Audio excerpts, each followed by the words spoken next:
Salam alaikum les gens, Bassem Vénitieux 69200 en espérant que ça va, que les choses se passent. Alhamdoulilah, ça va un petit peu mieux. Un petit peu mieux, petit à petit, hein. C'est long et ça casse les burnes. Bon, de là à faire une radio, je sais pas, hein, parce qu'il faut que je tape du poing sur la table, faut que je lève les bras, faut que... Voilà, quoi. Et c'est vrai que si on n'est pas à 100%, c'est compliqué. De là à vous ramener de la merde, non, c'est pas mon style. En attendant, j'aimerais parler un petit peu avec vous d'un sujet qu'un frère m'a mis la puce à l'oreille et franchement, c'est un constat terrible. J'ai pas envie de parler de grand remplacement, parce qu'évidemment, les gens ici sont très susceptibles. Qui dit grand remplacement dit racisme, dit Zemmour, dit mes couilles, ainsi de suite. Tu connais les gens, ils sont bêtes, ils sont stupides. Ils s'arrêtent à ce qu'on leur dit. Non, plus sérieusement, je vais parler déjà de la région lyonnaise. Il y a un frère, il m'a dit, Bassem, je suis livreur, et il livre un petit peu à Vaux-en-Velin, à Rieux, à Vénissieux. Il me dit, Wallah il adim, Bassem, il y a un vrai problème. Il me dit, il n'y a plus d'Arabes. Dans les cités, il n'y a plus d'Arabes. Dans les cités, il n'y a plus de rebeux. C'est terminé, c'est fini. Mais Bassem, de partout. Khouya, dans 10 ans, on est inexistant, on n'existe pas. Ben en fait, il y a plusieurs raisons à ça. Et quand on parle de grand remplacement, on est concernés nous aussi. Mais nous, c'est un grand remplacement économique, entre guillemets. Les Maghrébins se sont embourgeoisés, tant mieux pour eux, entre guillemets. Mais les Maghrébins, ils ont fait exactement ce que les Espagnols, les Portugais ont fait dans les années 90. Rappelez-vous, dans les années 90, dans nos cités, dans les allées, quand t'allais chercher ton pote, tu regardais les blazes dans les boîtes à lettres, Wallahi l'azim, il y avait du Hernandez, du Fernandez, il y avait du Ribeiro, il y avait des Français. Ouais, moi, dans ma tour, je me rappelle très bien, rien que dans ma tour, il devait avoir 4 familles de Blancs, 2 de Portugais, bref.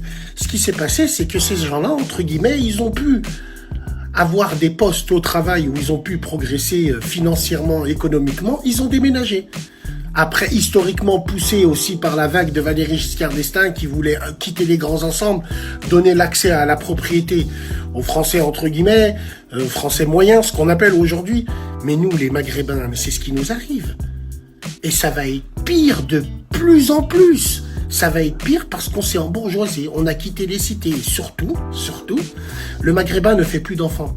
Il préfère adopter des chiens et des chats que faire des enfants. Bien sûr, évidemment, faire des enfants à cette époque-là, on est un peu plus sceptique. On est un peu plus sceptique et on a un petit peu moins confiance. Parce qu'il faut appeler un chat un chat. Un enfant, c'est financier.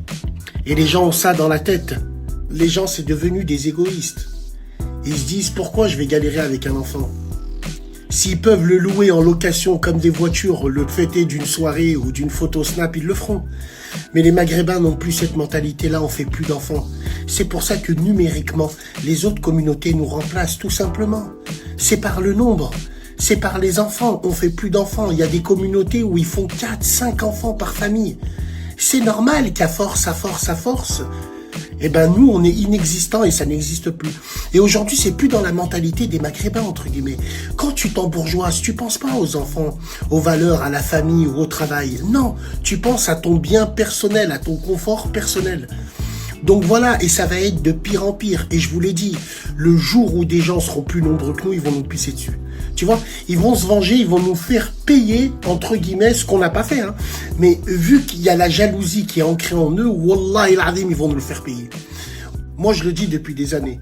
Donc voilà, ce terme-là, grand remplacement, il existe pas que pour une certaine catégorie de personnes, il existe pour d'autres personnes. Et j'ai envie de te dire, ceux qui vont remplacer les rebeux dans les cités, c'est peut-être les Renois. Et les Renois, bientôt, ça va être les Kosovars ou les Roms qui vont les remplacer, ainsi de suite. Parce que les Renois, je pense qu'ils vont suivre le même chemin que nous. Inch'Allah, ils vont s'embourgeoiser, ils vont quitter la cité, ils vont se barrer, tout simplement. Et puis en fait, j'ai envie de te dire maintenant, c'est vrai que tu peux plus vivre dans les cités comme on vivait avant. Avant, il n'y avait pas d'armes, avant, il n'y avait pas de règlement de compte, avant, les mamans, elles étaient dehors, les enfants, ils jouaient à point d'heure devant les mamans. Il y avait du respect, il y avait de l'ahtiram, c'est plus comme maintenant. Donc, c'est un vrai constat. Wallahi l'azim, dans 10 ans, il n'y a plus de Maghrébins dans les cités, c'est terminé.